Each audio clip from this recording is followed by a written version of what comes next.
Oh, good morning, folks. Sorry about the late start. I had my internet just died as soon as I was about to hit start stream, which is awesome. I hope everyone's had a good week. We're going to continue working on the Kong shot that I've been working on for the last couple of weeks, and hopefully we can sort of get to a point where we've finished off most of the effects elements. So I'm just going to dive straight in, but say hello and let me know who's watching. Let's jump into Houdini.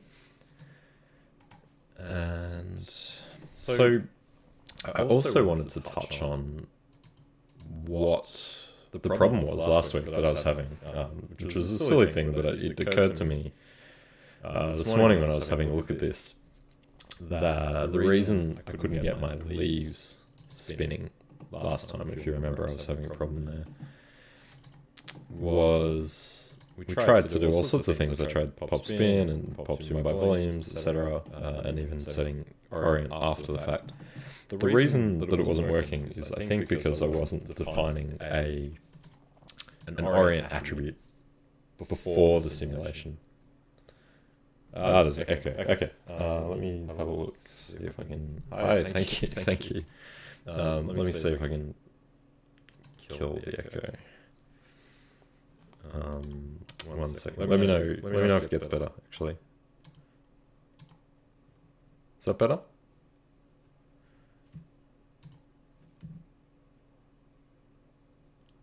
Let me know if the echo is gone. I'm just going to turn that off. There we go. Okay, cool. Great. Problem solved. Awesome. Thank you. Yeah, okay. So the problem I was having last week was that the leaves weren't spinning, and the issue, I think I had the monitor coming through or something. I'm not sure. I closed everything that I had open. So thanks. So yeah, the problem was that I wasn't setting an orient attribute before I went into the pop network. And the reason I need to do that is so that I define a kind of original orientation of these leaves. So then when I do the spinning, it has the starting point, so it knows where to go. So when I do that, so I added an attribute randomize with an orient, and I just put some random, or just some ranges in here. So I've just set the operation to set, and then min -1, 1, -1, 1. And if we check that, you can put a copy to points down to have a look at what that would look like. So target points to copy to would be this, and then maybe just put a box down or something that we can test, something that's kind of not the same in every axis. So like a 5 in one axis or something, and then I'll just scale it right down. So when we have a look at those points, you can see I've got random orientations. So you can see the difference that makes. So then when that goes through the popnet, hey Stephen, how's it going?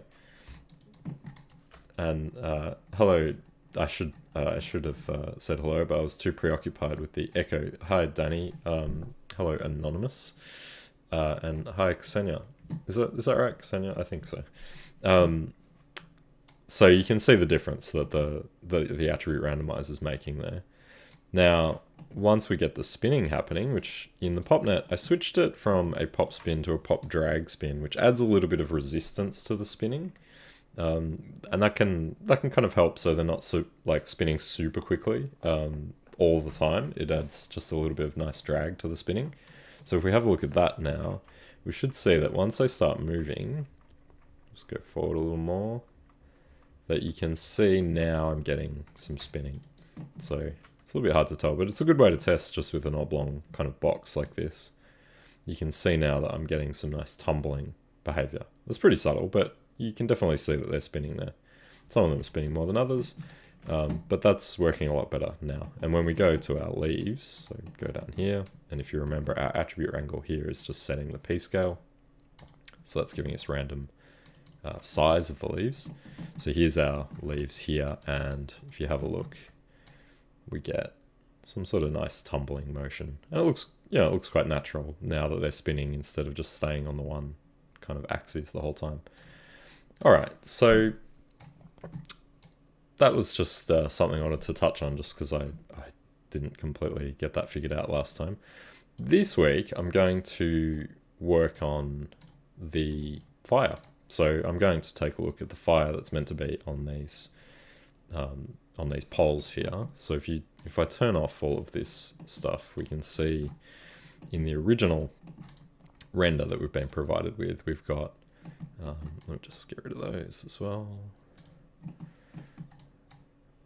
We've got a suggestion of fire here. So you can see we've got these poles and some firelight illuminating the environment. And if we have a look at the foreground asset, you can see that these are kind of torches, I guess, wrapped in, fabric and meant to be on fire. So we're going to set fire to these. So the first thing that I'm going to do is I'm going to create a new geometry container. So I might just take this stuff over here. Let's move all our renderable things over here. So that our two renders. And I'm going to put down a new geometry container and call this one fire, I guess. Maybe torch fire, just in case we add more. I don't think we will, but just in case. Torch fire. Stephen says, what VFX course do you have for creating fantasy, apocalyptic, and sci-fi worlds?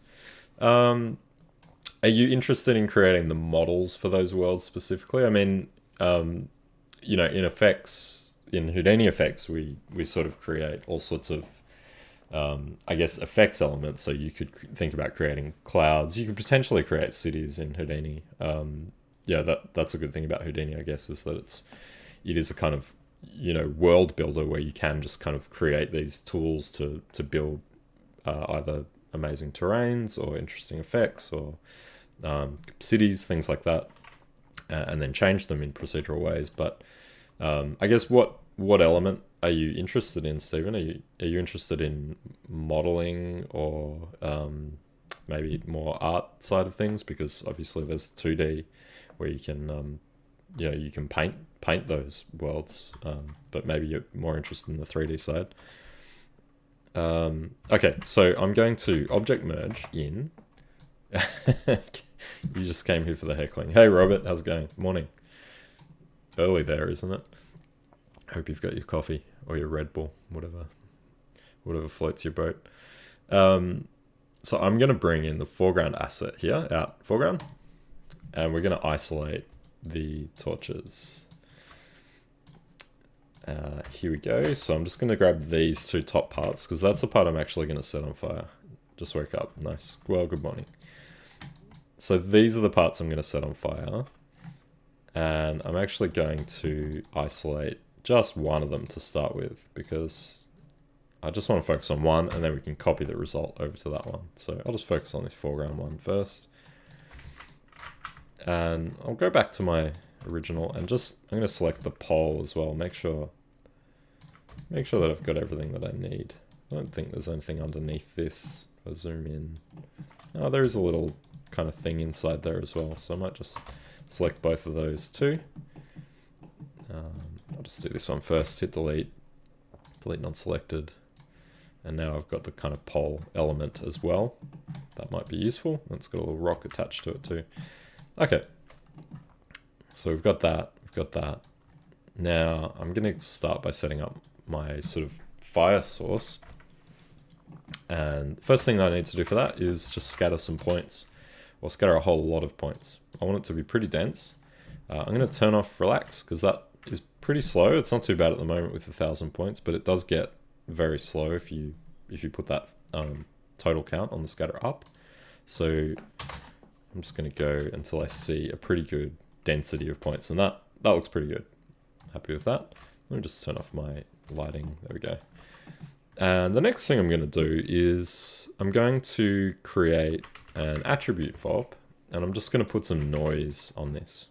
So attribute VOP, and I've probably said this in the past, certainly said it to my students, that I prefer using attribute VOPs for things like noises and ramps because they're just a bit more kind of, I don't know, user-friendly, I guess. I don't really like typing out noises. I just like being able to have it all there. I just plug it in and off I go, and it's very quick. So I'm just going to put a fit down to crush this. This is kind of like doing a contrast. So I plug the noise into CD output.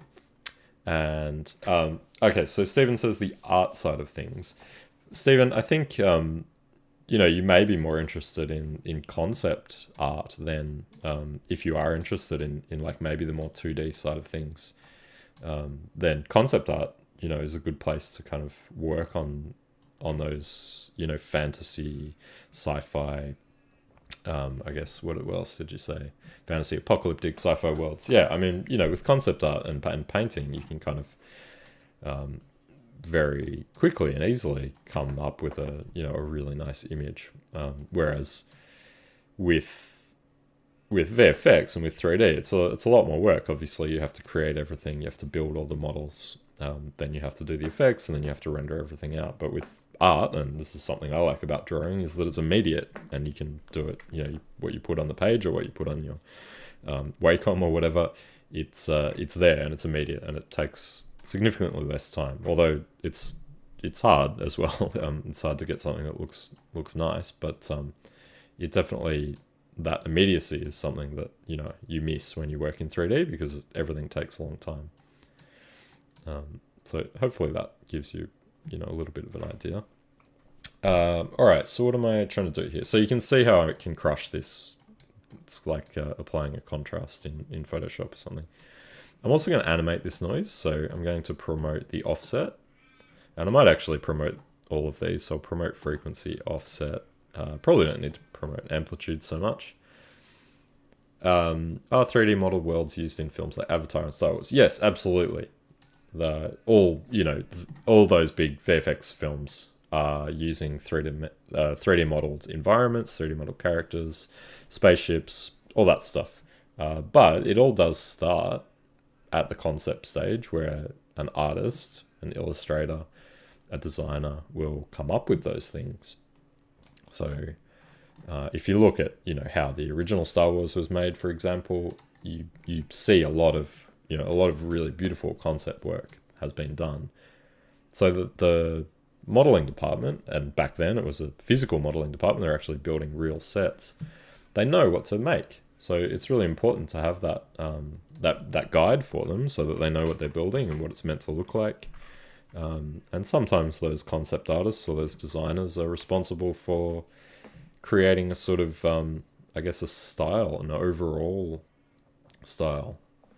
Yeah, look, I think if you're interested in more the artistic side, then maybe concept is perhaps the way to go. But if you're interested in creating things in 3D, which is a lot of fun, and I love it, because you can kind of come up with whatever you want, and then you can potentially animate it. That's the thing with concept art, is that it's a still.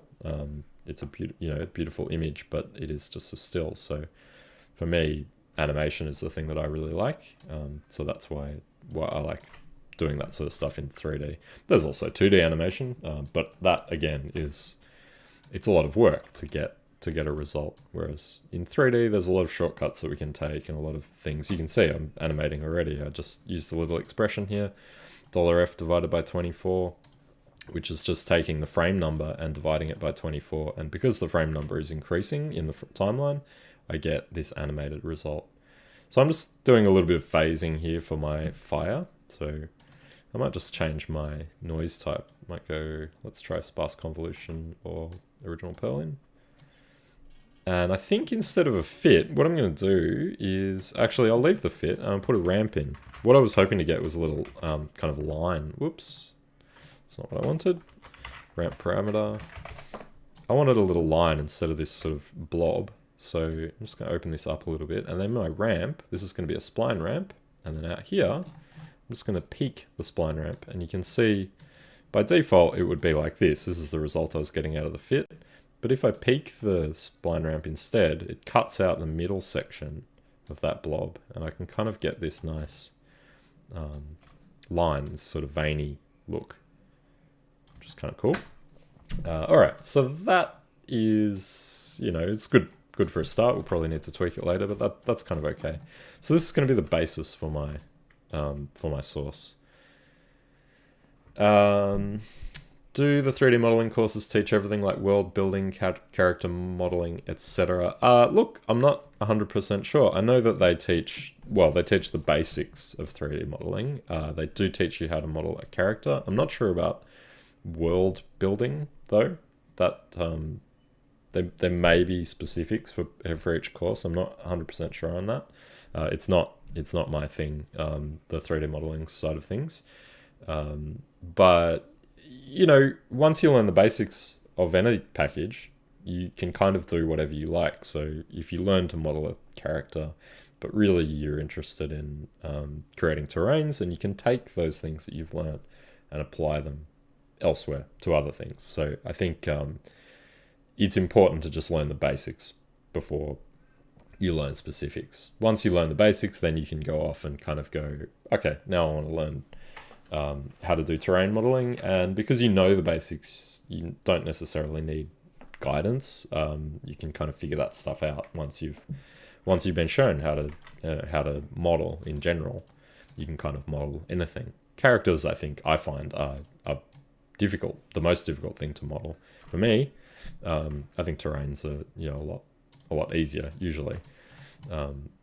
There's a lot less going on. I think with characters, you have to get things quite right, otherwise they look a bit weird. But with terrains and environments, a little bit of weirdness and randomness is kind of okay. But with characters, they really need to be perfect. So yeah, I mean, have a look at the courses and see what what the 3D modeling stuff offer. But I'm not 100% sure on the terrain stuff. I know there is some character modeling. In Houdini, there are certainly lots of terrain tools, modeling tools. You've got a whole shelf here and a whole lot of, if you hit tab and type terrain, you've got a whole lot of terrain tools that are really, really cool. You can do a lot of really interesting terrain stuff with those. I don't really use it that much. It's not something that, modeling is not something that I do a lot in my professional work. Fire is something that I do a lot of. So I'm hoping that I can show you, a little bit of how I set things up. This is a typical setup that I would do for, say, Game of Thrones, or I don't know what last thing I did fire on. Terminator, I think. It's kind of, I developed this technique on Game of Thrones, and I was sort of developing a lot of systems and setups for that. And then I just carried this setup through. Even actually Hunger Games, I started working on this kind of idea. So we've got our base noise, and now I'm going to just set up a little attribute wrangle where I define the kind of volume values. So here I'm going to say at temperature equals at cd.x. And then I'm just going to say, for starters, I'm just going to say at fuel equals 1. So I'm not taking the color value into fuel. I'm just taking the temperature, the color value into temperature. And then from there, volume rasterize attributes. And I'm just going to say fuel. And there we go, get a giant volume. So our P-scale needs to come right down. And our voxel size. And I'm going to put temperature in there as well. So temperature. The thing to remember when you're doing fire is the more randomness you have, the better. The more sort of chaos in your source and in your simulation, the better. So I'm just going to turn my background to dark. So there we go. We can see we've got quite a blocky source. So I'm just going to take my particle scale down, maybe go right down. I want it to be pretty close to the actual points themselves. Don't want it to be super blobby. So we need to take our voxel size down. And looks like we lost it. I guess maybe my particle scale now is too small. Just keep taking it down. Maybe the voxel size again. It's probably a bit low. Let's go 008. I can also just crank this value up, which makes it a little bit easier to see, potentially when I go lower. There we go. So you can see it was kind of like completely disappearing before, but there were actual values there. It's just the density of it was so low that it was making it very hard to see. So now we've got a pretty tight volume, and I'll go back and set that back to 1. That would be insane. Okay, so there. And then you can put a volume visualization down if you want to make that a little easier to see. So I could just put fuel in the density here and see if I can crank that up. There we go. So you can see it there. So it is there. All right, now null. And I'm going to say out fuel into a dot network. So you can see, I mean, this is very similar to how we set up the pyro breath stuff in terms of having a volume rasterize and some attributes being created from a scatter. It's all kind of very similar stuff when you're dealing with pyro. We are going to need to start this from 150 and possibly even earlier. We might do some offsetting because what I don't want to see is my fire starting at the start of the shot. We'll start our sim. Actually, it's actually handy that our start frame is at 150 because it means we can set our start frame of our simulation maybe 50 frames earlier. So we could say start them at 100. Then we don't have to do any offsetting. All right, that'll become clearer in a second. So put down a pyro solver. You can see you have two options, pyro solver and pyro solver sparse. Sparse uses the VDB method of creating a more optimized pyro sim, but I've found for fire it does not produce particularly good results, so I still use the old regular pyro solver. So smoke object, and then a volume source, and subpath is just going to be dot dot slash out fuel. And then I can choose initialize source fuel. That's going to bring in one extra thing that I don't have at the moment, which is V. So I'll just set that to 0 for now.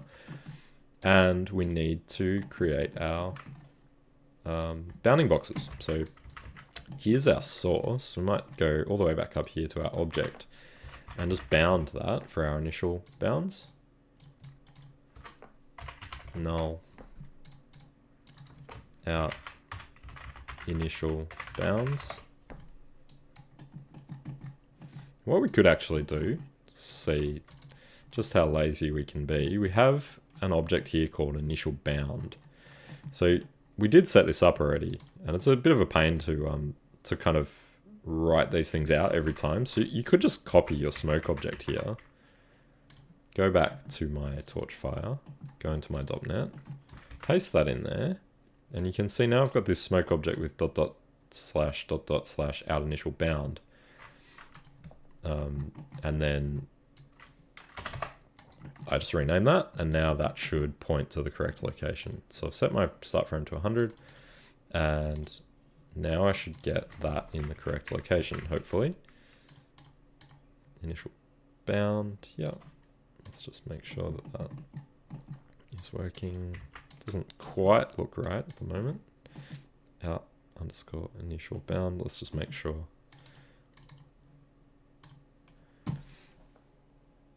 Out underscore. I have a typo, which is awesome.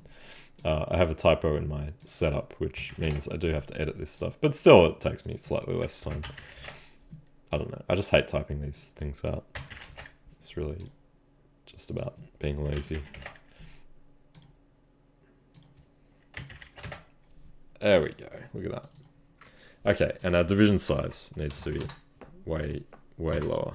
So something like that. And then I'm going to put down a gas resize fluid dynamic.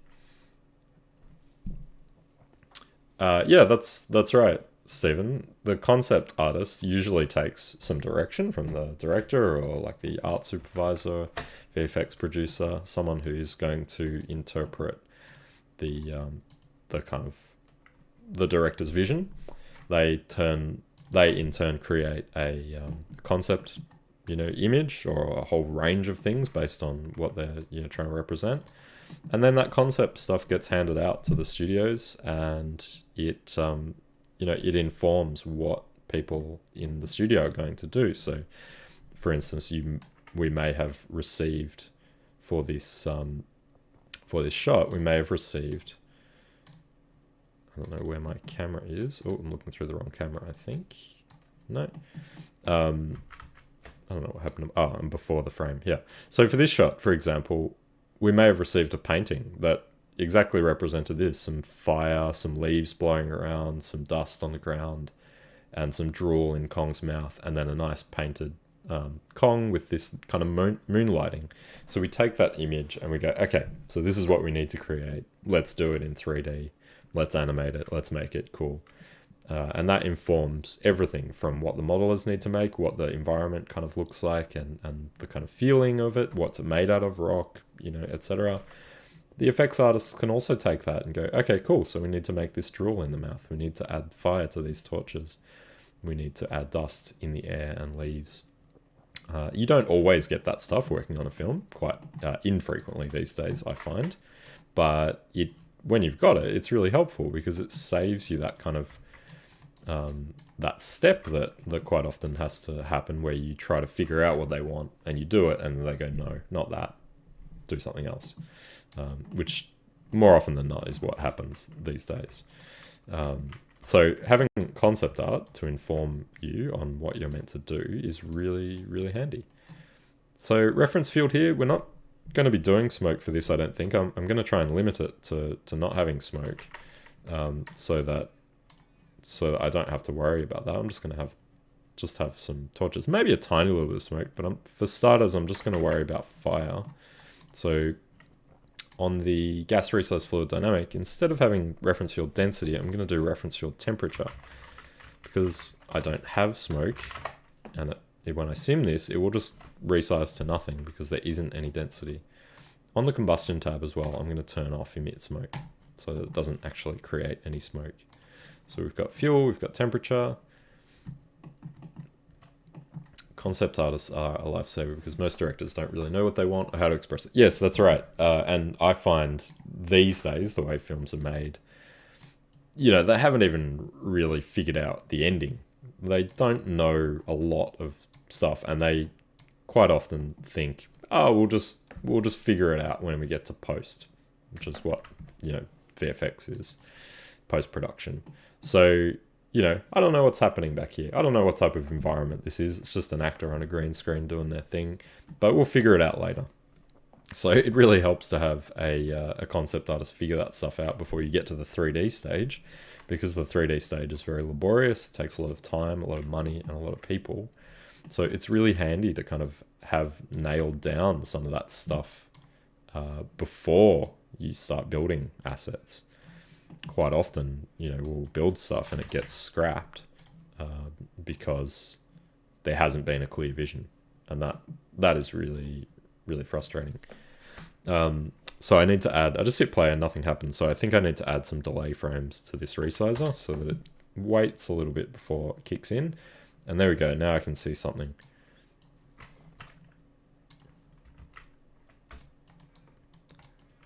Yeah, look, I think to be a concept artist, you need to be a great artist. You need to develop those drawing skills.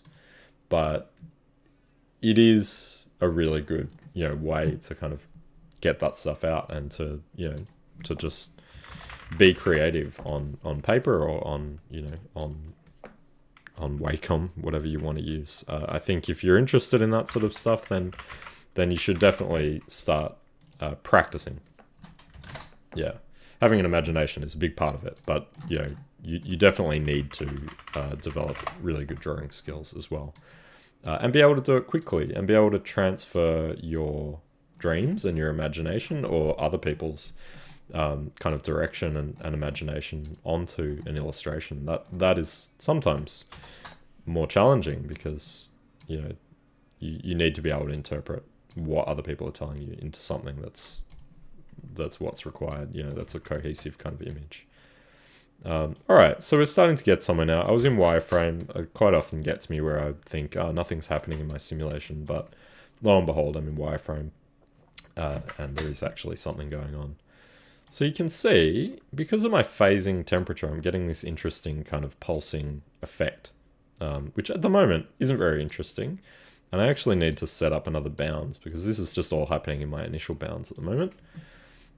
So yeah, Stephen, I think you know, if you're interested in that sort of stuff, I would definitely recommend just drawing. I don't know if you do already, but draw every day, everything. There is no better way to get better at drawing than to practice. Same with everything. It requires a great amount of time invested and just practice and practice and practice. And the more you practice, you'll get better and you will see yourself get better over time. Some people are just naturally gifted, you know, at drawing and illustration and art, and that can be frustrating. But I think, you know, you can, through practice and through perseverance, you can become really good at it. And there are lots of great courses out there. You know, there's lots of great courses on CG Spectrum. There's lots of different sort of 2D art courses that you can take.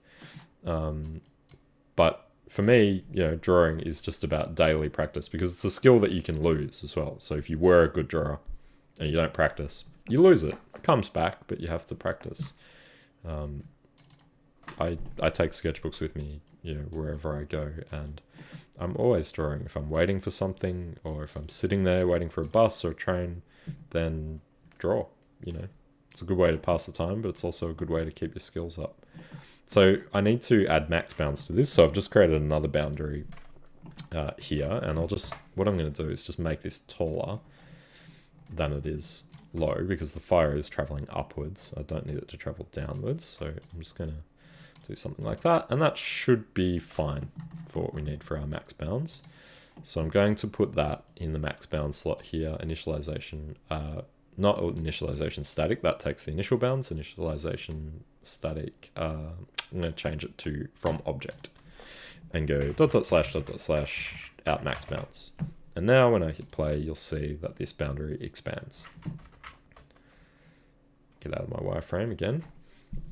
And it's got quite a lot of padding on it, so I'll go back to the bounds tab and change this padding. Because our scale is really small of this scene, I think I can take my padding down quite a bit.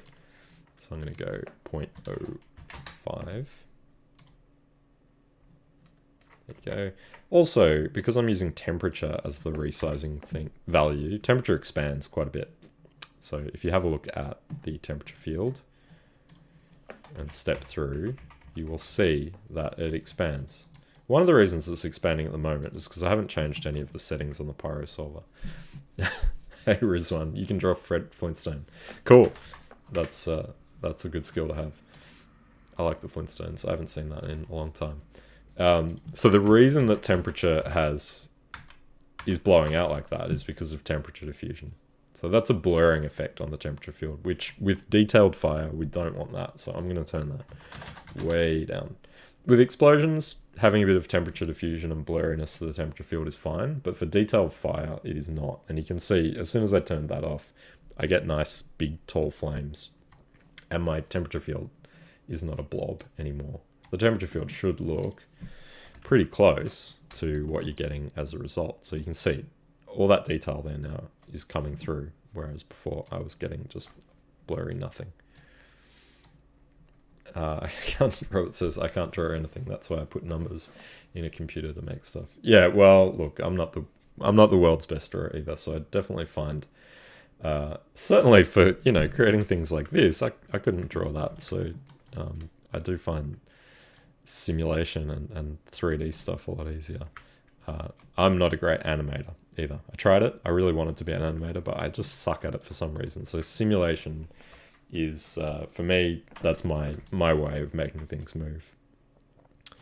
All right, so this is looking cool. It's a little bit kind of too fluid and smooth looking, but it's getting somewhere. Let's check it through the camera because that's important, and it's massive. But you can see that if I keep simulating it, it's going to take a little while to get to 150. In fact, I might just take, for testing, I'm going to take this division size up. So I'm going to go to 8, 008, and hit play. Hopefully it'll run a little faster.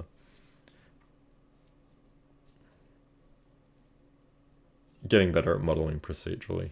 Yeah, look, I think with anything, especially in Houdini, it's just about practice and trying out, learning different techniques, and trying them out, and eventually you'll kind of come up with a cool kind of kit of tools and workflows that you can use that allow you to do things faster and better. All right, so here we go. We got 150, which is our start frame. And you can see that by the time we hit our start frame, we have fire already in the scene, which is great. But you can imagine if I started my sim at 150, we would see the torches igniting. And we don't want to see that. So this is called pre-roll. Pre-roll simulation that we do before the shot starts, so that when we get into the shot, fire is already burning. Model buildings in Lightwave. Yeah, well, that's right. I mean, and modeling doesn't have to be in any particular package. Modeling, I think, is a skill that can transfer to lots of different packages. So, if you learn modeling in Lightwave or you learn it in Modo, I know a lot of concept guys model stuff in Modo. So I think, just learning modeling in general in any package is kind of transferable to others. Although in Houdini, it's a little bit kind of slightly more challenging. If you learnt it in 3ds Max or Modo or something, I think it takes you a little while to learn the particular ways that Houdini works. It's a little bit different to others. But is there any effects you usually struggle with the most, e.g. liquid simulations? Well, I actually really don't like magic. And it's the thing that people always ask me how to do. And that, that's always like, okay, I'll give it my best shot. But magic, I think, is one of the harder effects to do. The reason is, not that it's overly complicated to set up magic effects, because usually using particles, and particles aren't that difficult. The thing with magic for me is that it is kind of ambiguous as to what it is. There's no reference. So fire, I can go on YouTube and look at videos of fire all day long and go, okay, so, I need it to look like this. It needs to be faster. It needs to be sharper. It needs to rise, not so much. But with magic, it's kind of, it's this ambiguous thing that is either, just up to you to create whatever you want, or you basically kind of are basing it on everything that everyone's ever done before.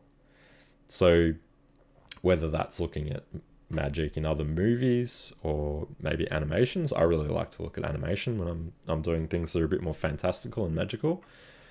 That's right, Robert. There is no concrete reference. There's no sort of prescribed way of creating magic. For me, when I'm creating magic, it's just all about layering things up and creating lots of different elements that come together to create the effect. But that is the thing I find most challenging. I could do fire all day long, and fluid simulations all day long. They're arguably harder in terms of technical setup and things like that, but I find them much easier because I know what fluids are meant to do and how they're meant to behave. But I don't have any frame of reference for magic apart from things that people have done before. Which, that kind of, bothers me a little bit. Some people love it though. It's just not for me. I much prefer doing the sort of real world type stuff. That was what really got me into effects in the first place, was trying to create real world effects and make them look as realistic as possible. All right, so Rizwan says, are you a visual effects artist? Yes, I am. I am an effects artist, VFX artist, effects artist, whatever you want to say it. There's lots of different titles for it. But yeah, I create effects. That's predominantly what I do. Yeah, that's right, Robert. What might look good to you might look crap to another one. It's usually the way it works. What might look good to you always looks crap to your supervisor. You know what I'm talking about.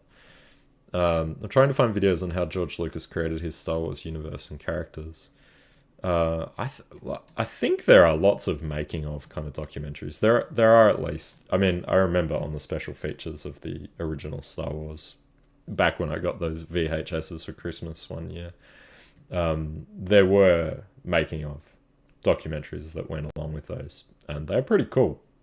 In terms of the, how he created the universe and how he created the characters, I think that was more down to the concept artists.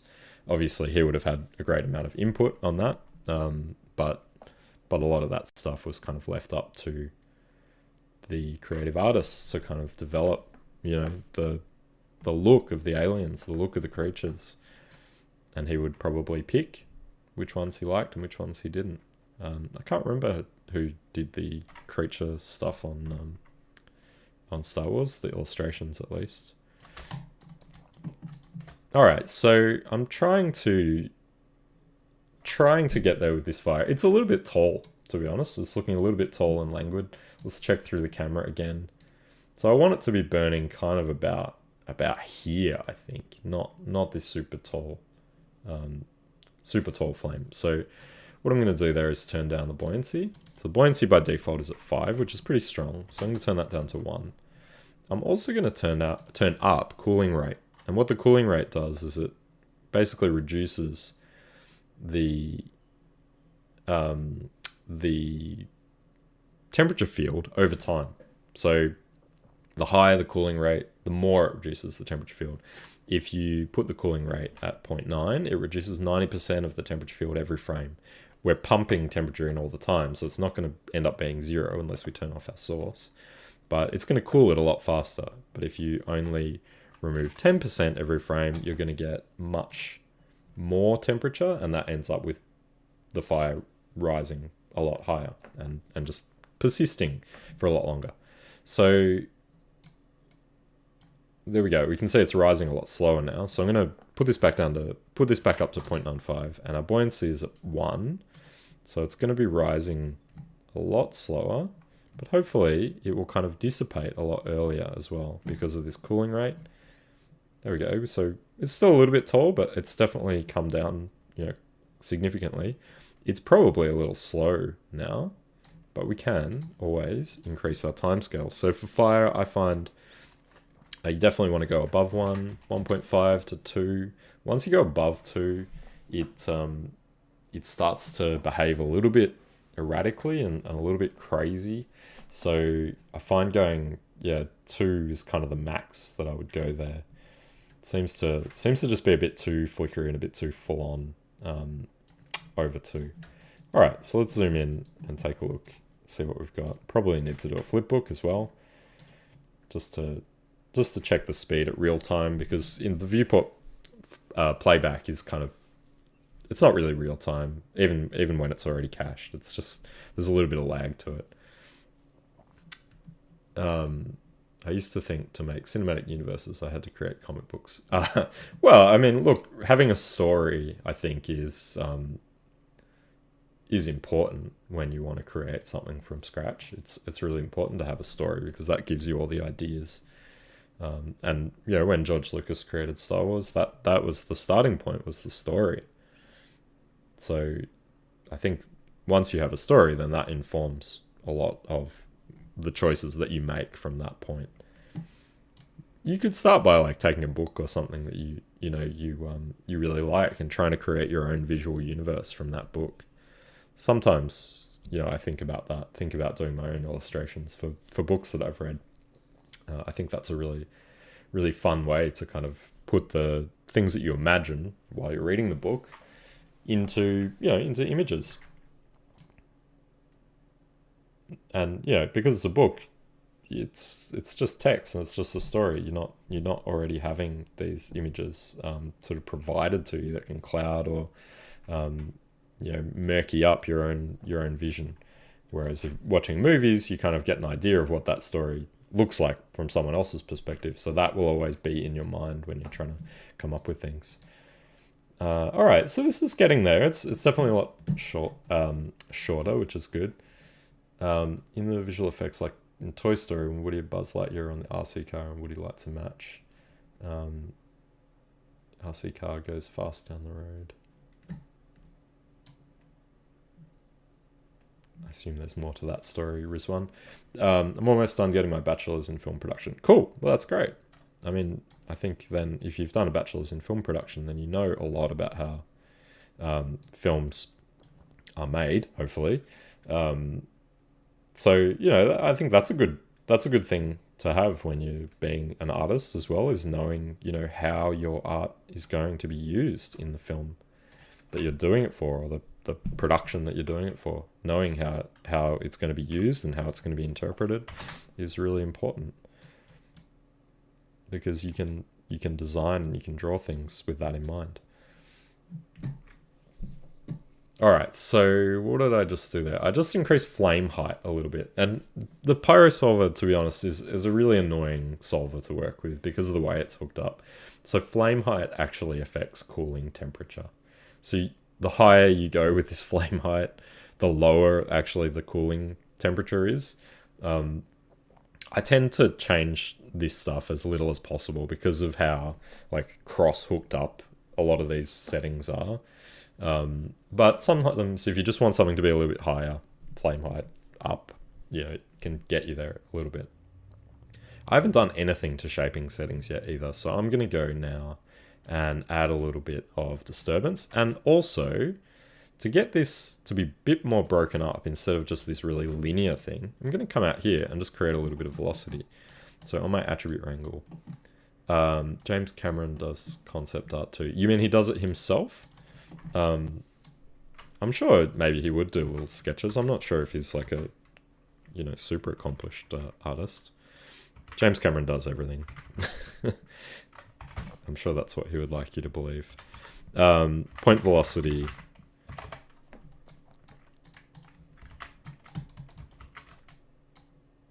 Okay, so the point velocity is going to add, you guessed it, velocities to my sim. So I have a marker here. I'm not sure if that is... Yes, so this is a V marker. I'm going to add curl noise. There we go.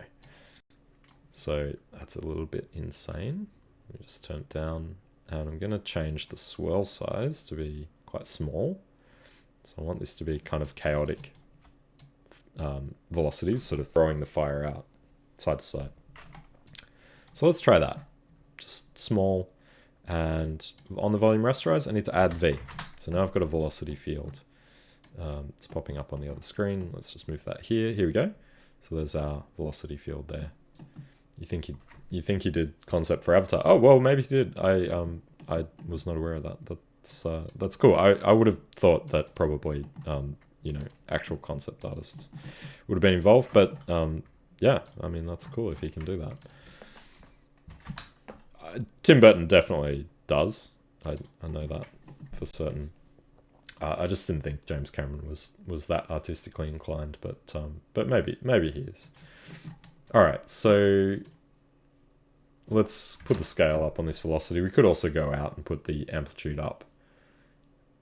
Going to have a good time, and I have to make the fire interact with Kong's breath. I'm not that worried about that. I think that'll be alright.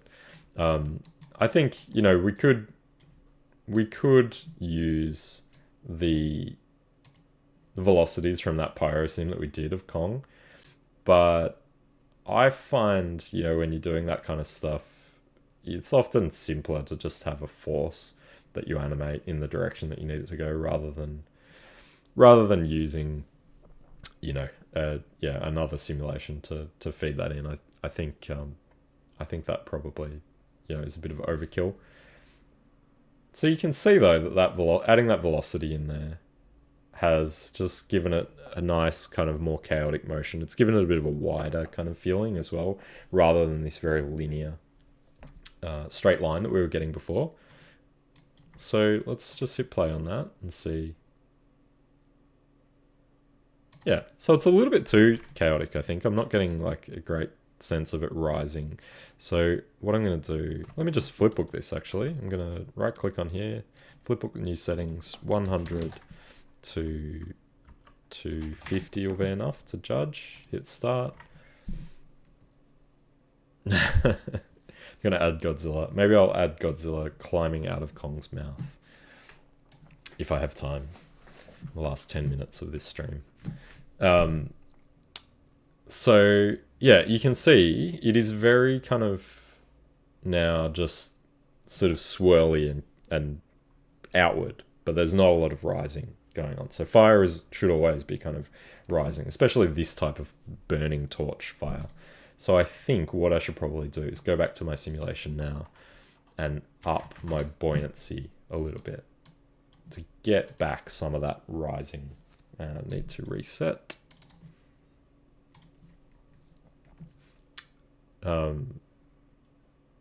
I haven't seen the trailer for Godzilla vs Kong. I assume it's out. I don't follow films that closely anymore. I used to be really into it, but I guess since working on them so much, I'm less excited about them. Yes, I think with cinematic universes and world building, you just have to create cool characters and interesting stories and backstories, along with cool looking world environments. Yeah, I think that's right, Stephen. I think the thing that kind of discourages me about film a little bit these days, or kind of it bothers me, and I've only seen this through working in films, is that quite often you get a production, and like I said before, they haven't even worked out the ending to the story, or sometimes what the character looks like or what the character is. And you get halfway through it and they still don't know what the ending is, or they want to see like a whole bunch of characters, or they think about a new character that they want to add in. And it's just like, you haven't really figured this out yet. You know, we're just making a film for the sake of making a film, it feels like. And I don't really like working on those because it doesn't really feel like a lot of effort has gone into coming up with an idea. So that really kind of bothers me when I'm working on films like that. And for a lot of VFX films, unfortunately, it does seem that is the case, that they have a character, or they have like a universe, like a Marvel or something like that universe that they just want to make a film for, and they know it'll sell because it has that brand. But they don't spend a lot of time figuring out the story, and that kind of really bothers me. Because you can tell when you go and see the movie, it's like, oh, okay, so there are a lot of explosions, but I didn't really feel like anything was happening. So I like to have a bit of story when I watch a film, and those that's why I'm not super excited about a lot of those VFX films these days, because I find the story is often lacking. They look cool, and it's very exciting to watch those visual effects and see what people come up with. But yeah, it's a bit like going on a roller coaster instead of watching a proper film with a plot. I have one prospective project where the direction was the humans turn into an animal, and I asked which animal, and they said we don't know yet. Yeah, that's it.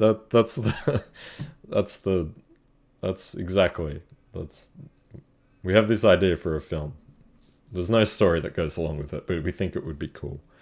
That stuff bothers me a little bit, and it kind of it just takes a little bit of the joy out of working on those films. There are lots of cool films out there, and they're not all like that. It's just some of them, and it's usually the VFX ones. Rizwan, you have a brain injury. That does not sound good. I hope it doesn't impact your ability to do 3D. All right, so like Split, Unbreakable, and Glass. You do realize it's very different to turn a human into a gorilla than turn it into a shrimp. Maybe you could turn it into a shrimp gorilla. All right, so let's keep going with this fire. Let's see what it's looking like now. So I increased the buoyancy lift, which is going to make it rise a little bit faster, hopefully. And you can see it does have a bit more of a feeling of overall kind of upward motion, which is good. There we go. It's not too bad. It may be a little small, this fire. I mean, we could look at making it a little bigger. So we could increase the amount of fuel. Oh, right. I haven't seen any of those movies, I don't think. Maybe Unbreakable, I can't remember. I didn't know that they were connected to each other either, but that sounds interesting. Are they worth watching? Maybe I should watch them. So I'm just increasing the fuel and temperature value now to try and get a little more sort of volume to the fire, I guess. The other thing I could do is play with my original attribute VOP. So I'm getting like just this pulsing kind of temperature here. Actually, when I look at this and I play it, it's quite slow. So I could make that go a lot faster, and that will result in a bit more of a chaotic fire as well. So let's have a look at that. Well, it's definitely bigger because there's a lot more temperature, you know, it's sort of changing a lot more quickly now, and we're getting just more temperature overall coming in because of that quick change in the temperature noise. But we will see it's kind of, yeah, it's feeling a little bit faster now as well. So I might just take that temperature down there. I'll leave the fuel at 2. Let's see what we get with that. Definitely give it a try. Okay, sure, I'll check them out. What sort of movies are they? Like what genre? Sci-fi? They sound kind of sci-fi-y.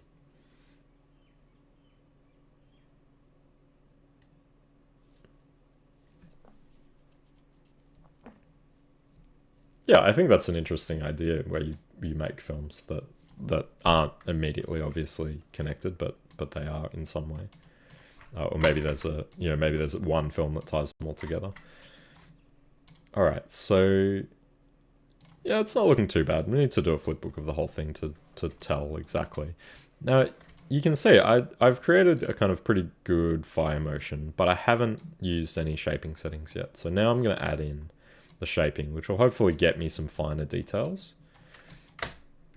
Comic book movies. Ah, okay. I see. So, disturbance. Let's add some disturbance. Because we're not doing smoke as well at this stage, disturbance, we don't really even need to use masking. You want to use control settings when you've got density in there, because you don't want to apply the same disturbance to your density field that you do your fire. More Watchmen than Superman. Oh, okay, cool. I did like Watchmen. I really liked that graphic novel as well. I thought that was cool. So, disturbance, I'll just set it to 1 and we'll see what we get. And it's ridiculous. So the reason that is, I think, is the block size is 0.2, but our voxel size is 0.008. So really, that block size should be a lot lower. So let's take that down. Let's go 0.00. Make it bigger than the voxel size. If it's too small, you end up with a lot of artifacts. So I'm going to go 0.01 maybe. Okay, so it's still very noisy. So let's just take down our value. So we'll go 0.1. There you go. So it's adding a lot of crinkly detail to our simulation. And the way to check it, I think we talked about this when we were doing the breath, is to turn on velocity. And you can see it's just adding these crazy kind of vels everywhere.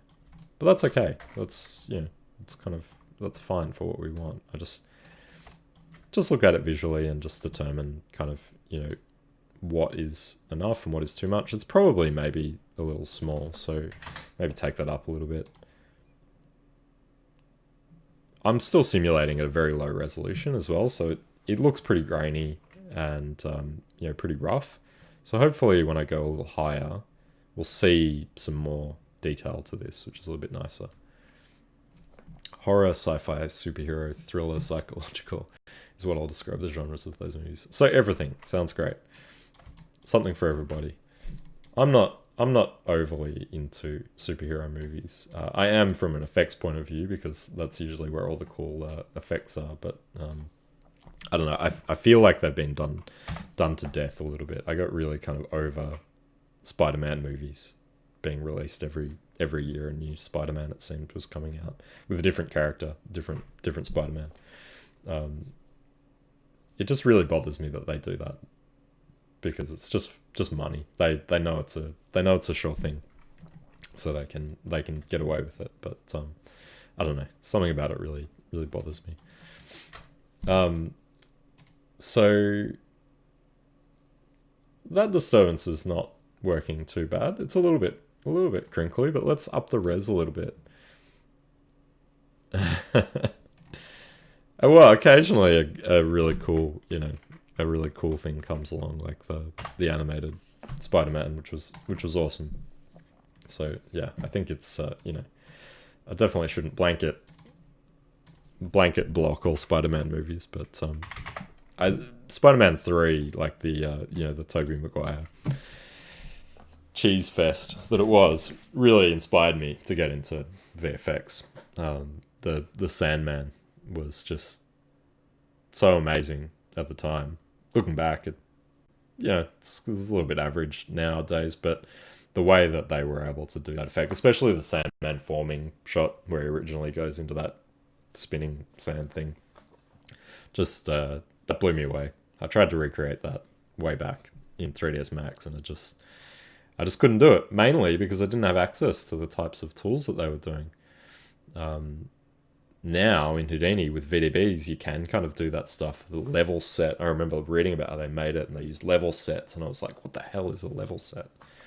But now in Houdini VDBs, I can do that, and I don't have to worry. I can just sort of do all those things that they were doing back then. But at the time, it was very cutting edge. Elemental monsters. I haven't seen that, but I have seen the water one in Venice. Is that one, Robert? Spider-Man 2099 movie. Well, I'm sure they'll be making them until 2099 and beyond. I think Disney said they had like 100 years of Star Wars movies planned. Alright, so a little bit more detail in division size is revealed a little bit more to our fire. And this dotty look that we're getting is from our visualization. So I've created this kind of shark fin style ramp, which I know looks good in a render, but it actually looks quite spotty in the viewport.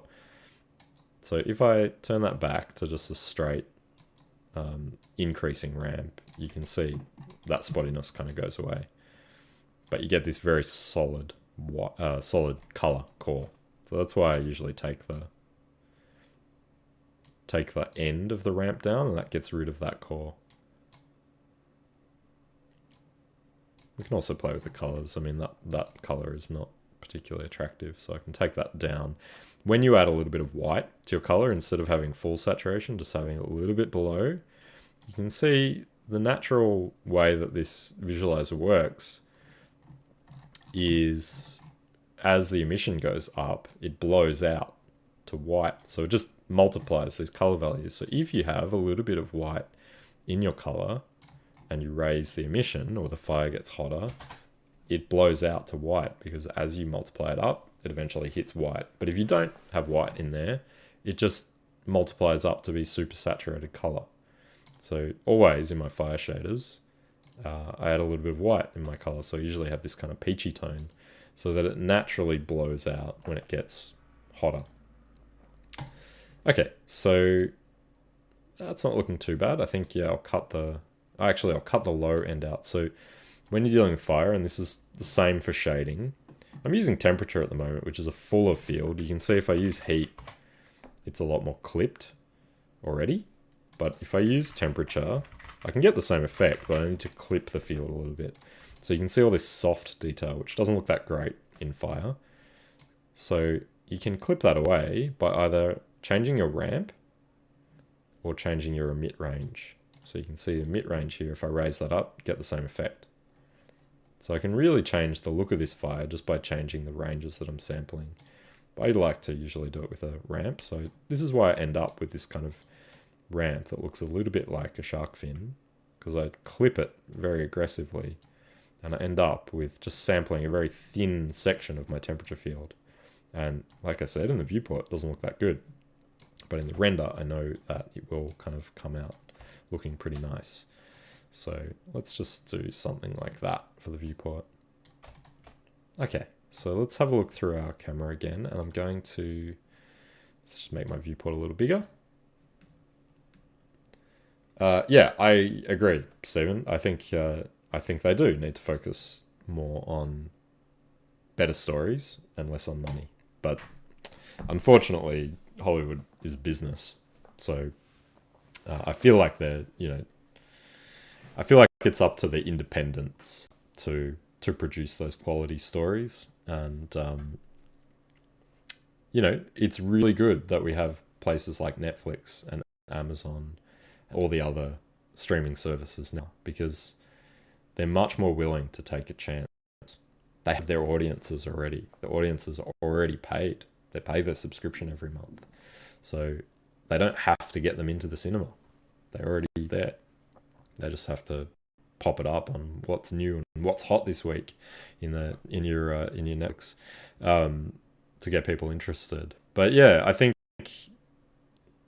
those streaming platforms are doing really good things for creating movies that have really good stories, and things that are a little bit kind of left of field or a little bit different than what you tend to see these days.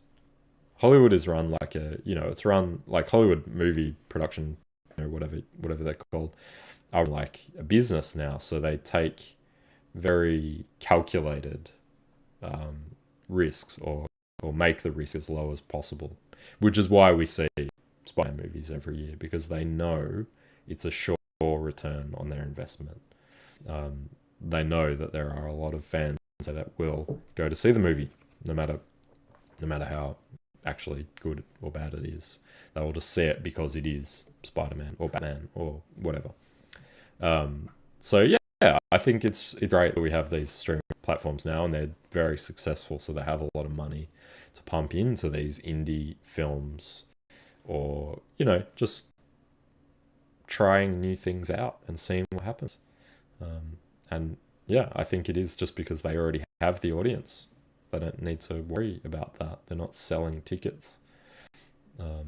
So yeah, I think, and certainly what has happened recently over the last year with COVID really affecting cinema ticket sales and things like that, and seeing movies being released on streaming platforms, I think maybe we'll see a change. Hopefully, I hope so. I think it's going to be an interesting couple of years for film, to see what comes out of of what's changed in the industry. Star Wars fans are already split at this point. Yeah, I mean, I've sort of stopped watching Star Wars. I really like Star Wars. I really like the universe, or the originals. But yeah, sort of given up. The fact that they're just pumping them out now just sort of, I don't know, becomes less special, I think. But as you can see, I'm a little bit jaded on the film industry. But I love seeing new things come out. I think new and different things are really exciting to see, when it's something that you haven't seen before and that you haven't kind of experienced before. That's what's really exciting, and you come out of the movie thinking, wow, that was great. I didn't see that coming, or that's the stuff I really enjoy. And I wish I could work on more films like that, but those smaller films are, usually don't have the budget, so they don't usually come into bigger studios. All right, so I'll stop complaining about film. And let's have a look at this. So I cancelled it a little early, but I think that's not looking too bad. One thing that can really help fire as well, let me just take my my res back down to 008.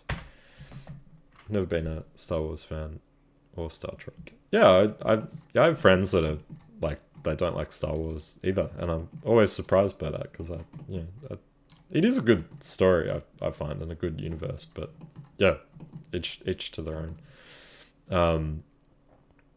What was I going to do? I'm going to turn on a little bit of shredding. Now, I don't use shredding all that often, but I do find that it does help with these types of fire. So I'm just going to turn it on a little bit. I don't use it because I don't fully understand how to control it. But what it is supposed to do is squash and stretch the velocity field. So you've got these kind of settings here. You've got a squash value and a stretch value.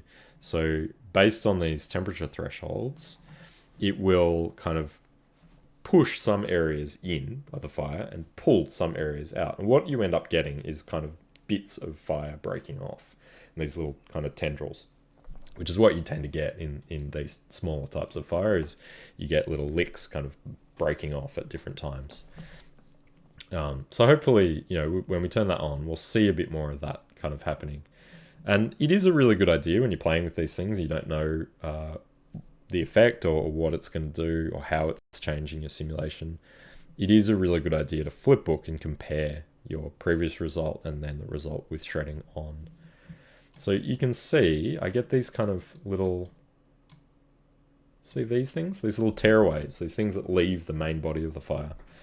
So that is what shredding is going to do for you. But if you put it really high, it introduces a lot of noise to your simulation.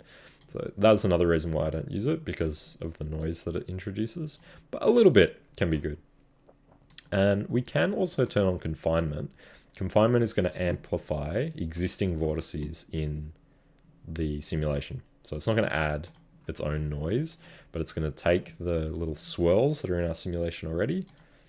It detects them, when they're a really tight little swirl, it detects that, and then it will amplify that. So it will increase those values, and that can just add more noise or tighter swirls, things like that. So that can be a nice thing to turn on. Sometimes in some simulations, when I want them to be really, really curly, I'll put that up. I put it up into the 20s, and sometimes it's really silly high, but it still looks good for explosions, for example, sometimes, or really curly smoke or something.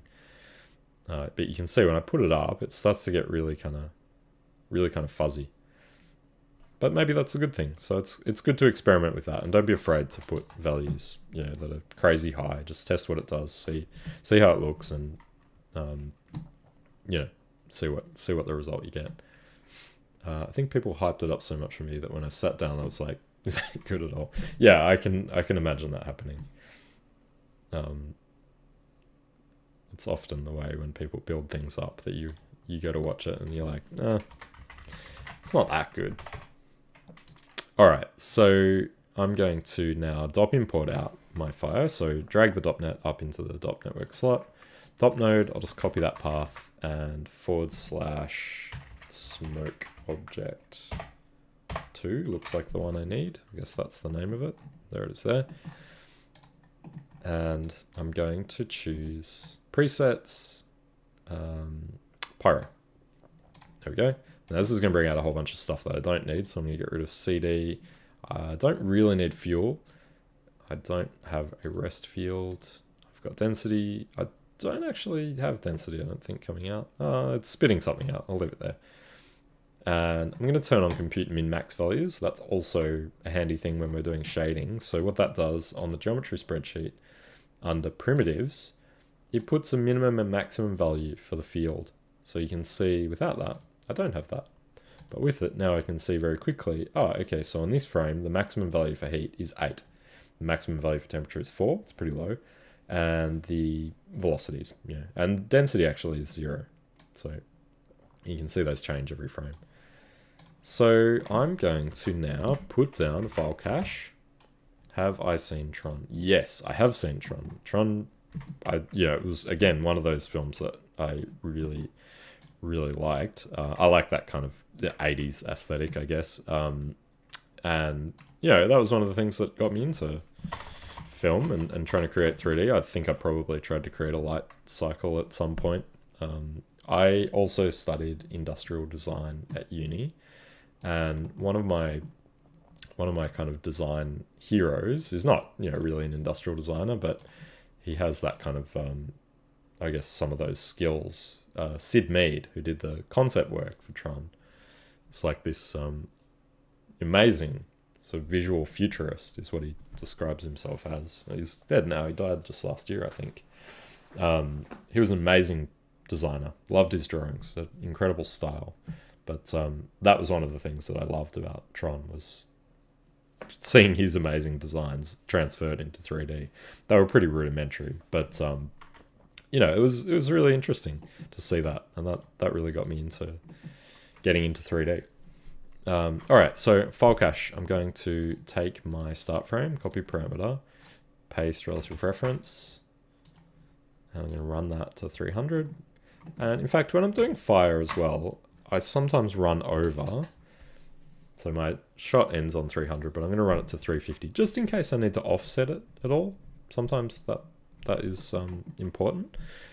So I'm going to not cache that to disk yet because I just remembered I need to do the interaction with Kong. So if we go forward and we see the dress is kind of blowing, looking at this here, around, starts around 240-ish. And then, so I'll probably go like I reckon 250 to 280. We'll put a force on this fire. So it's going to take me a while to get there. But what I'm going to do is actually just go to 230, move my start frame. Always do extra frames. Yeah, it's always handy to have some extra frames up your sleeve, just in case you need to offset. Experience tells me that, you know, I will need to offset this at some point, potentially. Maybe because I'm doing custom animation, probably not. But yeah, it's always good to have it up your sleeve. So I am going to, what am I going to do? I'm going to put a gas wind in. And I'm going to hook it up to velocity update. And then I'm going to set the direction. Let's see. Let's go out here. So this is the kind of direction. Where's Kong? Turn him on. There he is. So we're kind of going this way, which is actually negative x, positive z will give us that vector. I think we worked that out in an earlier session. So negative x, negative 1 in x, positive in z. Yeah, I quite enjoyed Ready Player One as well, Stephen. I only saw it kind of not that long ago, actually. It was one that I did want to see when it came out, but I think I was working on something at the time and I was too busy, maybe Jumanji or something. And yeah, I quite enjoyed it. Yeah, it's a really interesting story. Kind of, it has a lot to it, and all those different worlds are really kind of interesting to see as well. And obviously it has all that kind of nostalgic stuff in it. That's what, always kind of gets me in. Alright, so here's our fire. And... ooh. I wonder why we're not getting anything here. Oh, there we go. Kicked in all of a sudden. That's kind of weird. Wonder why it's doing that.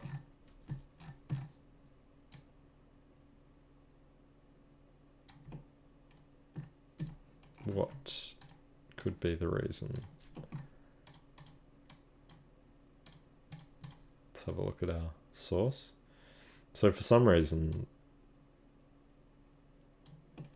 it's just sort of not doing much at the start, and then... oh, there we go. Okay. I don't know what was going on there. It's weird. Alright, so we'll turn our gas wind back on. And I've got the wind scale at 10. Ah, so maybe that's what it was. Maybe it was the wind scale is kind of freaking this out. It's too strong. Yeah, there we go. Okay, cool. So you can see we're getting it blown over now. And it's pretty intense. So I'm just going to turn it down. So for starters, I'm just going to try and get the wind effect working. And then I'm going to animate it up and down for that section of the animation. There we go. Cool. It's always actually good to have a little bit of wind in the scene as well. That kind of does help. Instead of having it burn just perfectly up in one direction, it is good to have a little bit of wind in the scene. Okay, so that's not bad. So we're going to go from 240 to 280. So I'm going to set a keyframe on 240, and at 230 I'm going to set that to 0. Let's see what that does.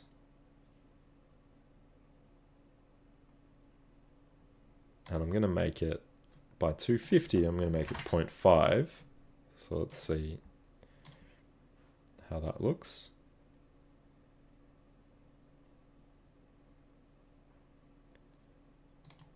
Okay, and then I'm going to turn it down.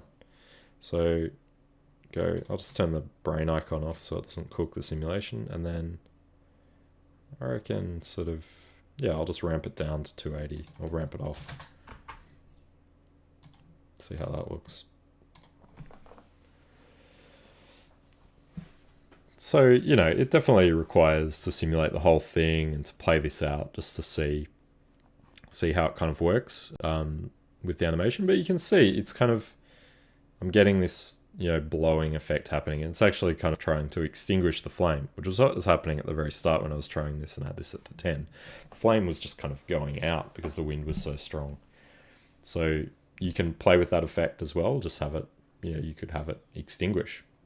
Which could be interesting as well. You could turn the fuel off, animate the fuel off potentially, and just have it blow out, which could be kind of cool. But we've got a constant light source happening here, so I'm not going to extinguish it completely. Just going to let the wind blow it sort of out a little bit and reduce how much it's rising and how big it's expanding. But then as he sort of relaxes and the breath sort of stops, the other thing that we can do, so it's not too bad. It could be a bit stronger. The other thing that we can do is animate some like turbulence on there. So let's get some turbulence on. I'll just turn the wind off for a second, crank this up, and I'm going to turn on my visualization. And then, so let's see what that looks like. Visualization makes it a little hard to see. So you can see the turbulence adds like this crazy chaos to it. And that actually looks like wind as well. So that actually doesn't look too bad. It's kind of cool. So let's just animate that up as well. So we've got this, and I'll go to 240. Actually, I need to set that to 0.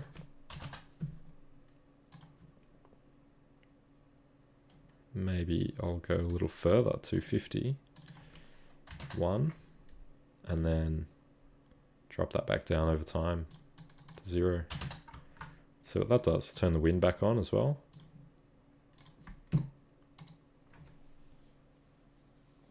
I hope this is all kind of making sense. I mean, nobody's had too many questions about the pyro, so let me know if if you have any questions about what I'm doing as well.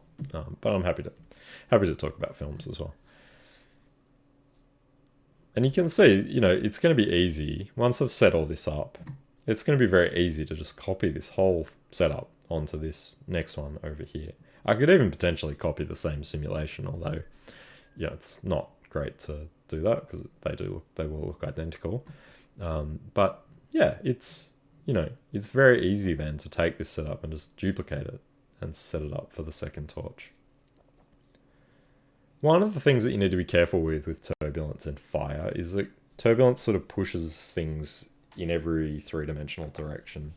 So it can push things down, and fire doesn't tend to burn down because it rises usually.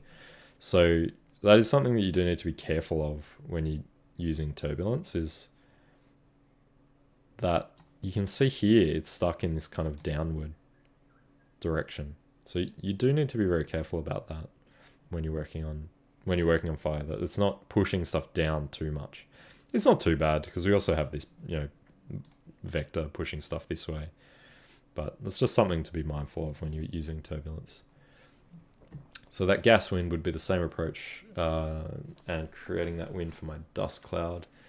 Yeah, that's right. And I mean, you don't have to use a gas wind. I'm just using it because it's easy and it's already set up. But you could, to create a velocity like a gas wind, it is everything in Pyro when you're moving something is just affecting the velocity field. So you can also just do like a gas field wrangle or a gas field VOP.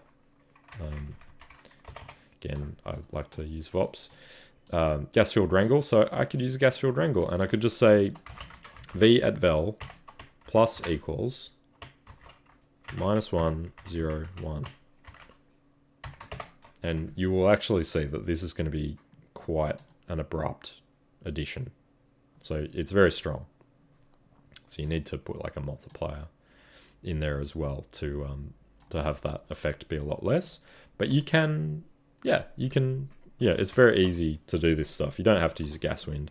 So I could do like @channel multi in there like that. Create that one. Now I've got a multiplier, so I mult that down by 10% or to 10%. And now you can see I've got a wind. You know, this has a lot of extra stuff in it in terms of it doesn't apply it initially straight away. It sort of ramps up the wind over time. Usually I'll do things like this, but the gas wind is nice and easy and it has these multipliers already kind of set up. So yeah, you can do it like that. You can do it in a gas field VOP. You can add a constant velocity or constant vector to the vel field and bind export vel again.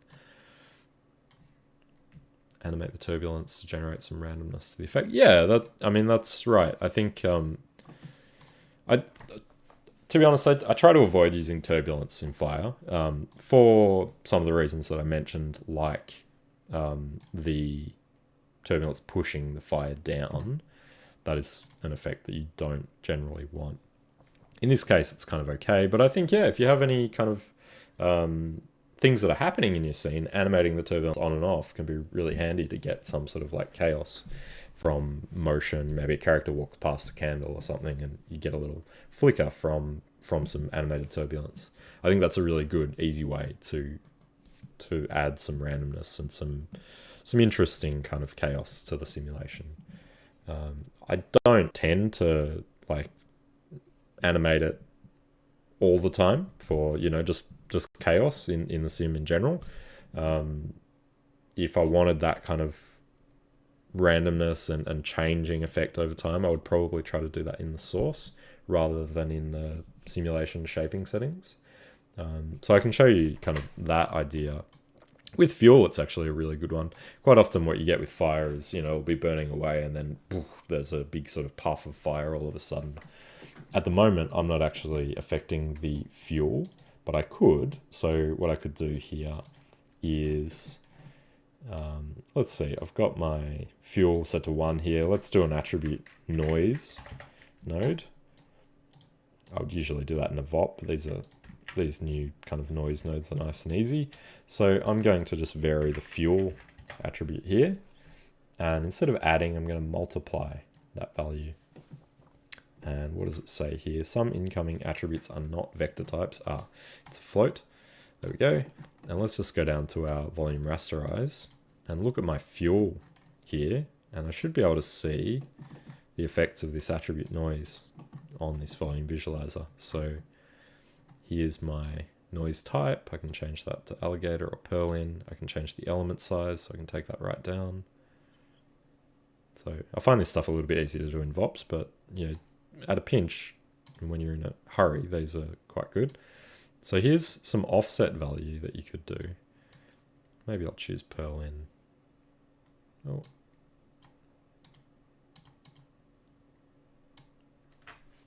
Simplex, perhaps. I don't know. Alligator kind of seems to be the best, but it doesn't allow me to animate it, which is annoying. I could just use offset. There we go. There's an XYZ button. That's what I wanted. I'm just going to offset it again in Y. So I'll put $F in there. And this will now give me sort of pulsing noise, pulsing fuel, which means that every so often I'll get this kind of maybe a larger section of fuel come and it will give me a bit more of a burst. You can also use these remapping settings. So I can use min and max values here to control. Maybe I don't want the fuel to be completely gone in some of these sections. I just want a little bit of minimum value. And the max value I could set to 2 or something. So, you know, I've got some sort of range happening. I can also tweak these ramp values so that I get some interesting distribution happening. Have a look at that. So that's just my fuel. So yeah, I mean that maybe hopefully will give me some interesting bursts and pops. let's have a look. I could do the same thing with temperature and have, you know, some bursts of higher temperature. One thing that I also do sometimes, it probably wouldn't work for this simulation, is to have just a particle sim of some very short-lived particles rising off the source and turn them into fuel. So you get these kind of little rising fuel bursts that come out of the fire, and that can look really cool. That stuff works really well for sort of explosion type fires where you have these, you know, imagine gas canisters or things exploding inside the fire, so you get this rush of fuel and a little explosion in between all the other stuff that's going on. Just doing particles and turning that into fuel, so they're rising and they've got a bit of velocity as well. That can look really cool. Yeah, that's right. I think animating the turbulence, it can be a little bit hard to control that stuff. So doing it on the source can certainly make it a little bit easier to control. You can really define how it's all working. All right, so it's pretty intense, and we're getting stuck in this downward blast of the turbulence, which I don't love. I could actually change my swirl size of my turbulence. It's pretty big, I think. There's my turbulence there. So if I take that down, that might get me out of that downward kind of direction. There is something that you can do to completely remove downward direction in the turbulence, but it involves going inside here, or creating your own gas turbulence.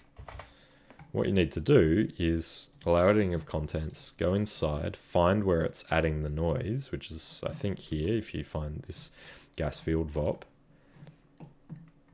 And then we keep going inside these nodes. Here's a curl noise here. So we can actually apply this on the outside of this here.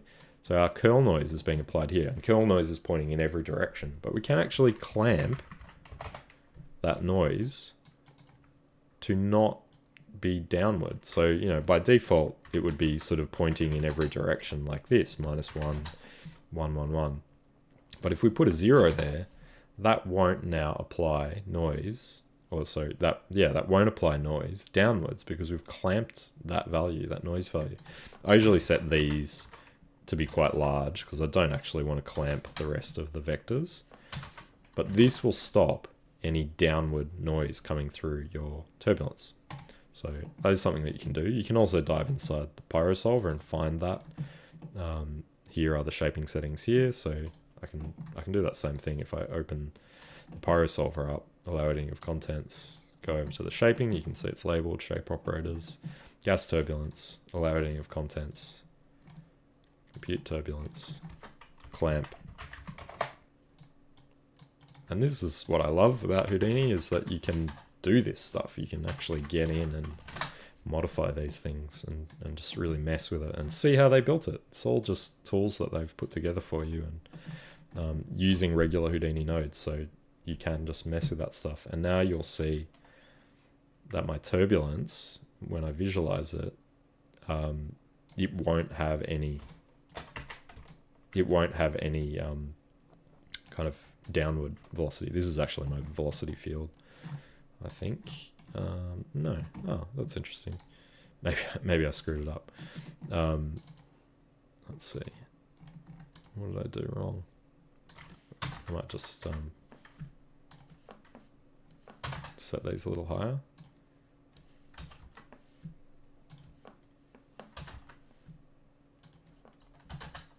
I may have put that in the wrong spot. I can't remember.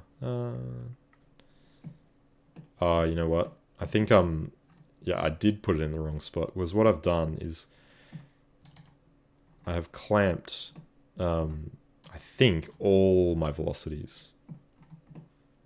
So I think, yeah, because this is binding vel out again. So I think I have just clamped all my velocities. That's why I'm getting just this straight line here. I thought that's where I would need to do it, but maybe not. I don't know. Let's try it out here.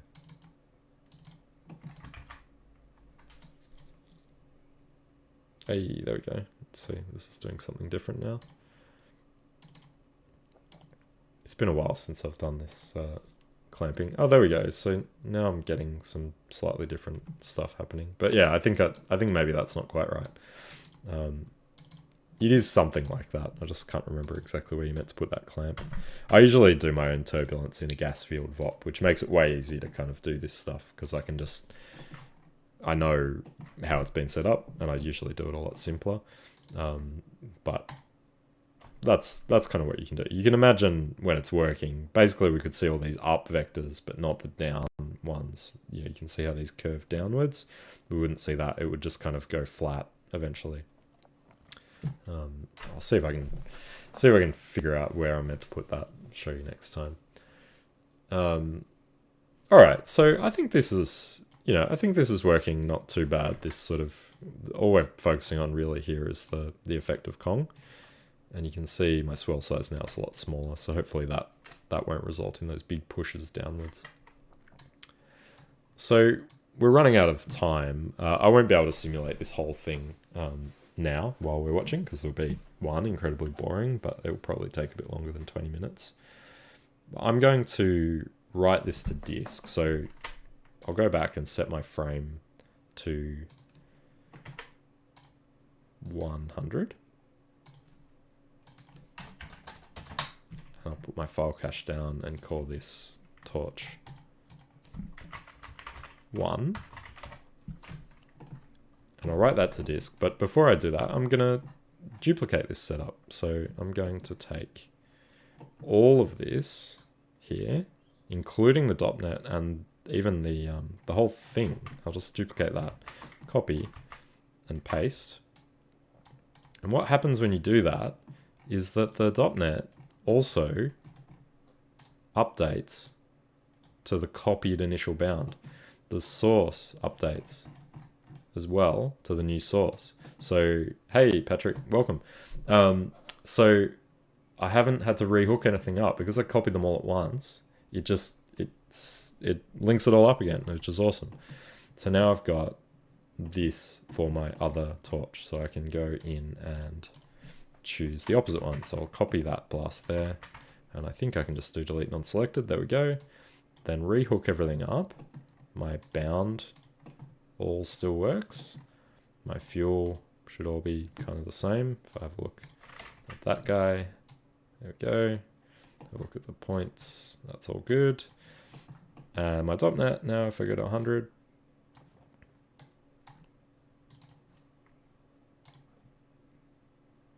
there we go. So now I've got it on the other side. So it's very easy to just get that working wherever I like. So rather than setting them both up at the same time or in the same simulation, I definitely wouldn't set them up in the same simulation because they are so far apart. That is one thing that sparse is good for, but like I said at the start, sparse, I can't get the detail and the look that I want with it. So sparse would be good if you had things that were far away from each other, because it doesn't calculate that stuff in the center. But with the non-sparse method, it does. So you've got a lot of empty space, it's just wasted. So usually set them up as two separate simulations. But now we've got our torch on one side and our torch on the other. Almost got to 150. Let's have a look at that. There we go. It's behind the girl at this stage. Let's just keep playing for a little bit. So yeah, what I'll do is probably write these to disk. I think maybe they could be a little bigger. Not sure. And then next week, I'm going to look at rendering all this stuff out. I do have to get this shot done, so I may have rendered it already, but just so that you guys can see how to set some of that stuff up. And I'll also bring it into comp, and we'll look at compositing that and the things that we can do there. I'll need to probably get a render of the character here as a separate render. I don't know if that will be done, but I will need to create some sort of mask so that I can mask out things that are behind the pole and the character here. I have everything else that I need, but I don't have that. So yeah, if there's anything else that you guys want me to cover as well, please let me know. Does anyone have any questions about what I've gone over, or want me to explain anything a little clearer? I'm happy happy to go back through things. I'm just going to let this play out and see kind of what it looks like.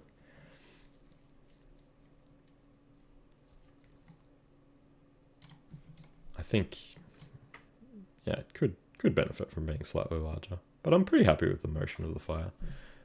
How do you how do you make magical effects? With great difficulty, Robert. I usually assign them to other people.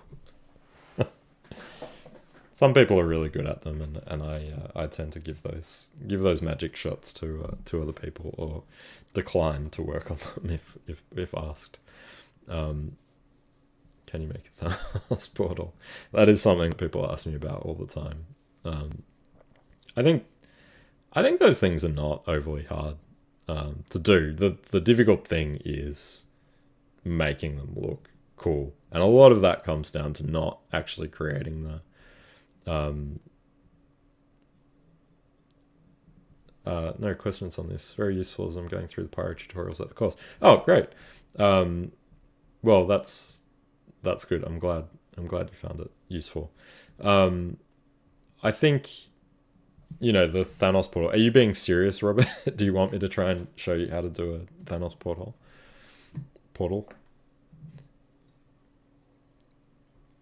I do have 15 minutes, so I can attempt it. I don't have my internet running at the moment, so I can't look at reference, but I can. Half serious. Okay, well, let's give it a go. Let's see. I'll open up another Houdini, and I'll let this one run in the background. So I'll do torch 100 to 350. And I'm going to do just $OS in there so it goes into a different folder. So let's run that in the background while I try to create a Thanos porthole, and probably fail dismally. But what I would imagine that you would do with that is start with a circle. Obviously, that's the overall shape that we're trying to get to. And turn it into a polygon, create some divisions. What I'm going to use for like velocities on this effect is I'll create some normals running. You're working on the rookies shot and wondering what to do for the cyborg pre-blast thingamajig. I was actually thinking of doing a stream on the rookies shot, the rookies Rebel Way contest that's going on at the moment. I was thinking of doing a stream talking about all the things that you could do with that. So I will do that at some point. When is it due, the rookies shot? Do I have time to do that? I'm going to use a polyframe to generate some normals. So I'm going to use normals to create my velocities for this. So you can see with the polyframe, the normal gives me this pointing out. And that's what we would expect a normal to be, pointing out from the face. You also have tangent. Early April. Oh, okay. I've got a bit of time. Yeah, I probably won't do it next week, but maybe the week after I'll do a rookies special. You can see tangent gives you a vector that's pointing inwards, but the bitangent is the one that I'm interested in, which actually gives you a vector pointing along the edge of the surface. So you can see that how it's following along. And that, to me, looks like it would be an interesting velocity vector for a portal type animation. Especially if I was to spin this, let's see what axis, Z. You can see as I spin this, I get this kind of interesting, saw shape result. So if I put $F in there, and then after my polyframe, I'm going to put a wrangle and say V at V equals V at N. So I'm basically just copying, whoops, don't want to do that. I'm basically just copying the normals into velocity, and again create a marker so I can see them, otherwise we don't know what we're dealing with. So V vector, hey, there we go. So let's chuck that into a pop net and see what it gives us. Wow, nice. Okay, so scatter on surfaces. Well, that's interesting. Scatter on surfaces is not what I wanted, but you can see I'm getting this nice kind of cool rotating effect already.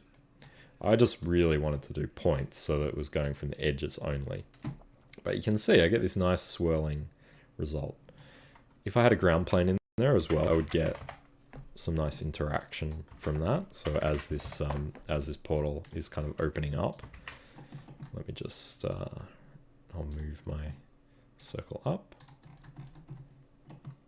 Where's my ground? There.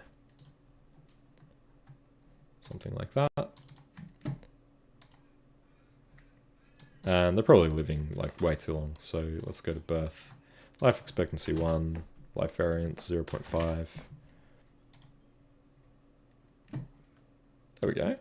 And attributes, let's just add to inherited velocity, and that will give us some variance in every vector. So that's a little bit crazy. I'll just take that variance down. So now we've got a kind of spinning, you know, saw wheel type effect, sparks, whatever they might be. Let's scale this up over time. So, and just bear in mind, I have seen the effect, but I'm not, you know, I have not really seen the movie, so I'm not really sure what I'm attempting, but you know, just trying to make it up. This is where I would look at reference, but not having my internet open, I don't really have anything to look at. So, you know, you get an interesting kind of trailing effect there, which isn't great. I guess one thing that I would do potentially if I didn't love that trailing effect that I'm getting, you know, where maybe I just wanted it to be doing this the whole time. Cool. Maybe I just wanted it to be doing that the whole time rather than scaling up like this. Instead of scaling up my source, maybe I'll just leave that at the maximum scale that it's meant to be. And, you know, perhaps I'll just put a transform after the effect or something. So that it's going to scale up my ground plane, which is going to be a little bit of a challenge to deal with. And I don't want my ground plane, so I'm just going to do star pop star. That's just going to bring out the pop object. I could just put pop object as well, but that is easy. And then, so I could scale this up over time, but I want to scale it up based on the center. So I'm going to set, I've got a preset for this, centroid, which just puts $CX, CY, and CZ. And now when I scale, you can see it goes from the center. So I could scale this up over time now. And you can see that, oops, my center is changing, which makes it a little bit kind of wobbly. So you'll see actually, as this, can't see it in here, these don't print out live. But actually my center is changing as this simulation expands. So what I should do is set my center on the first frame and then break the expression.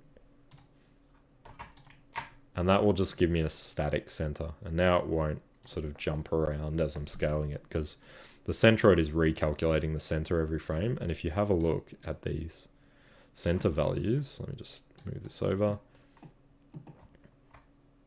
Let me open it up this way. Pin, refresh. These are the center values that it's reading. And you can see, as I scrub, the centroid is changing.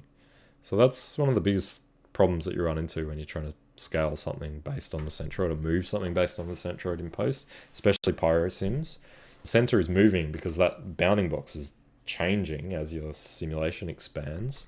So you get this thing that's bouncing around because the center is changing. So if you break that expression on the first frame, now our center is just locked to that and it won't bounce around as we scale it up. So now you see we don't get that trailing kind of effect. We do get this ground plane collision, which I don't know. I'm going to live with it because it's not that noticeable. But probably what I might do is just maybe turn my ground plane on at a particular time, or I could animate it into position at the right time, something like that. But that, you know, doing a little bit of post animation can be helpful when you want to not get that trailing type effect from a simulation. So yeah, I don't know. I mean, you know, keep going with it. See how amazing I can make it. Get rid of that keyframe.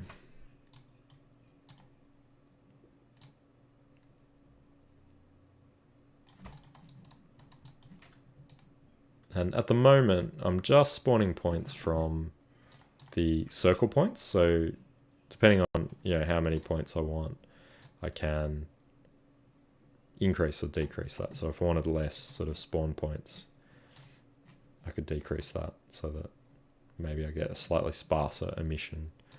I can also increase the speed at which this travels. You can see as I increase that, you can actually see those points on the first frame moving. So you can see them leaving the surface. So if I crank that up, we'll get much faster kind of crazy spread. Or if I take that down, I'll get a much slower kind of spinning portal. So you could actually animate that as well over time. So you could set that low at the start as it's kind of scaling up, and then over time make it ramp up into something a bit more impressive. Also with sparks, things like that, I think the Doctor Strange one's quite sparky. Sparks tend to live pretty short time, so you want to have the life expectancy down pretty low. Then when we look outside, I won't deal with the transform at the moment. When we look outside, if we do a trail, we can try and get a trail happening on these guys. But what you will see, so I'll set the trail increment really low. What you tend to see is this kind of really weird pulsing stuff going on. It's not what you expect from a trail. And it's because the particles are dying that they can't find a match. So what it's trying to do is trail backwards in time, but when the particle at the front dies, it then can't sort of resolve that. So you just end up with this really weird mishmash of stuff going on. So one thing that you can do there is turn off the reap particles step. Well, you can do an ID, Robert. I mean, we can try that. Let's see. I'm not sure if it'll work, but let's see. At ID equals at PT num. We'll see. That would, but definitely be the easiest option. Turn reap back on, try trail now, and you can see it still kind of does the same thing. And we don't have the ability to match by attribute on this. What I tend to do, let me just make sure that I do that correctly. Yep. Just make that an I. So what I tend to do for this is turn off the reap step. Let me just reset and run that again, make sure that, yeah, so it's still not working. What I tend to do is just turn off the reap step. And what the reap step is the step that removes the particles. So you can see now I actually get particles living forever. And now I can control this after the simulation. I end up with a lot of particles, arguably, but I can actually trail. You can see these actually now have really small trails, and they're perfect. They're not wigging out. I can do that. So there you go. See that? What I can do after the pop net, or even after the trail, is put a blast down.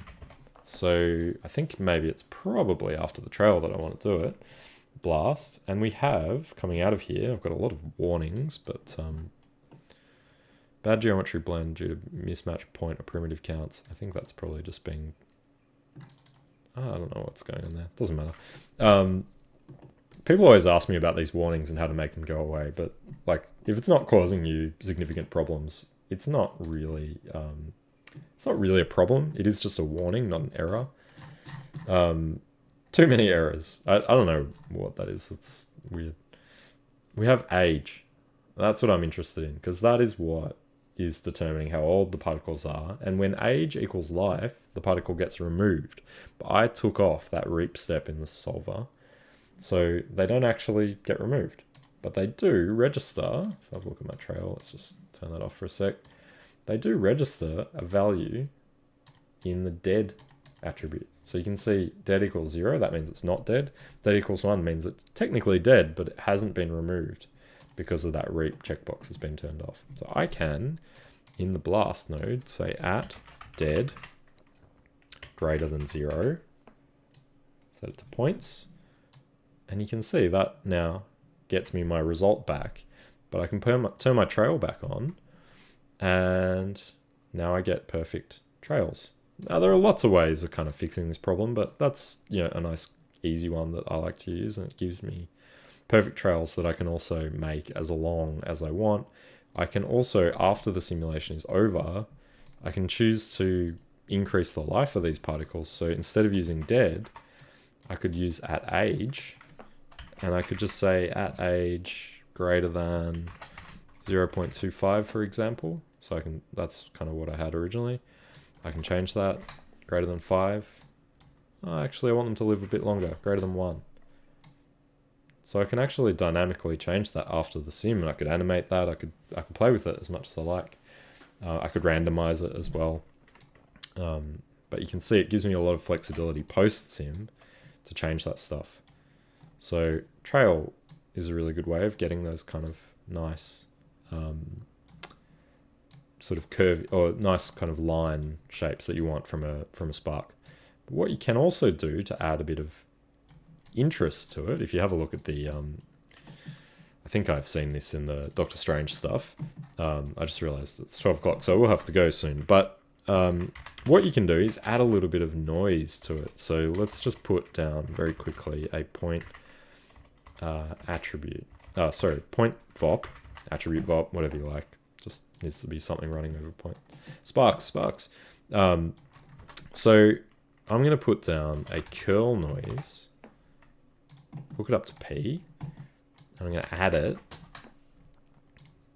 to P. And it looks crazy because our amplitude is quite strong. But I'm actually going to, should I do it before the trail? Maybe I should do it before the trail. And the swirl size, frequency, take that down or up. Take my amplitude right down. What I'm trying to do is just get a little bit of curved motion to these so that when I do my trail, it's not perfectly straight. And I can take that trail increment right down so it's... And yeah, again, there's lots of ways of creating these kind of trails, but you can see now I have nice natural kind of curving sparks instead of perfectly straight linear ones. So that can be a really interesting thing to do as well. And usually you don't have sparks that are living this long, so you want to kind of blast them away pretty quickly so that you don't see them kind of wiggling in the air forever. Usually it's pretty short. And you get this nice kind of curved effect. Now maybe that's a little strong, maybe you don't want it everywhere, so you could mask it, do some other kind of interesting application of that noise. But it gives you that kind of nice curved motion blur that you get when you look at like long exposures of sparks. They tend to be curving through the air rather than, some of them are shooting out linearly, but not all of them are. We've also got that ID that we created, so we could randomize the amplitude potentially based on ID. So let's put a random down and hook it up to ID. And then I'm going to fit the random result and feed it into the amplitude of the curl noise. So we've got this 002. So I'm going to make that my dest max. And dest min can be 0. And then that goes into the fit. 0, 1 is the random. So the random is returning 0 to 1. So that goes into the 0 to 1 value of the fit. We won't change that. Then that can go into the amplitude. And then you can see it affected it. Some of them now are straight and some of them are curved. If we change that max value, you can see it a bit clearer. We're now getting some curved ones and some straight ones. You could even change, play around with these random fit values to affect the result. Even if you wanted them all to be a little bit curved, you could raise the dest min and that would make them all kind of affected. So that can be a really good way to get variation as well. So there you go, you can see, I mean, that's a little crazy, but you can see that we're getting a lot of different kind of motions in there. Yeah, it's great to do this stuff as a post thing. The simulation itself is just this kind of lame spinning circle, but adding some little tweaks to it after the fact can get you a really nice kind of result, and very tweakable. Don't have to re-simulate every time. We can just go in and go, oh, actually, I just want this noise to be not so high frequency. I want it to be a bit lower frequency, and you can change it. Same deal with color. You can randomize color based on ID, or you can also ramp based on age. So if we bind, actually we have age here. There, age. So we could actually run age through a fit. And this is how you get your typical spark colors. So age through a fit, and then through a ramp, color ramp into color. And you'll see we're already getting it black to white. Let's just choose not infrared, black body. And we actually want to go the opposite. So we want to go white, yellow, and red. So our sparks come out nice and hot, and then eventually they go into the red color and die. Oops, I might actually make that orange.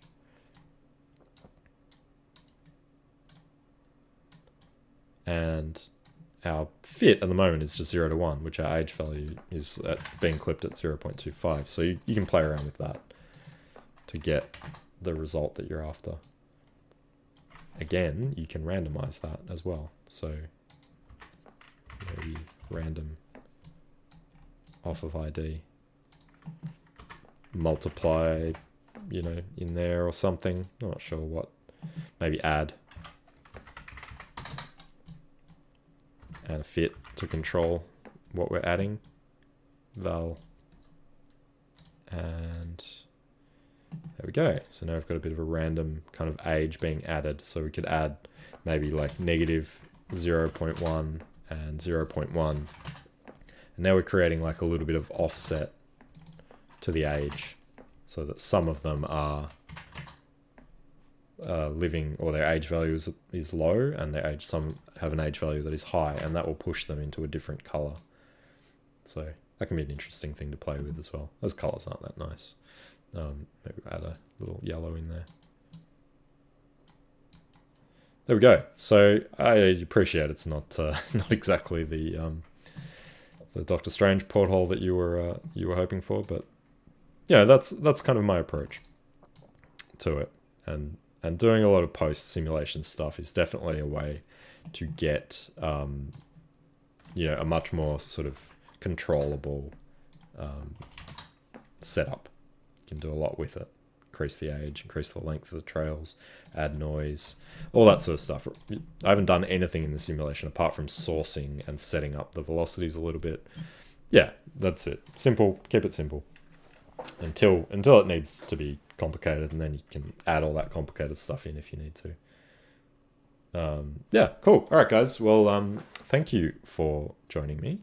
I hope we sort of got to cover a lot of stuff there, and I hope it was interesting. So I've written this out to disk now anyway. Oh, it looks like it's just reading a static frame, which is not great. I don't know what's going on there. Load from disk. There we go. So there we go. There's our sim. So I'll probably increase the res of this and write it to disk at a little higher resolution as well. And then next week I can show you a little bit of how to render that stuff up and bring it into comp. So yeah, thanks for joining me. And we'll probably conclude this shot next week. And then if you have any requests for stuff to work on, I think I probably will do a rookies based shot for that rookies Rebel Way challenge. And yeah, after that, I haven't really thought about it, but I'm gonna continue hopefully trying to do some cool shots like this. Thanks, David. Thanks for joining me. Thanks, everybody. I'll catch you guys next week.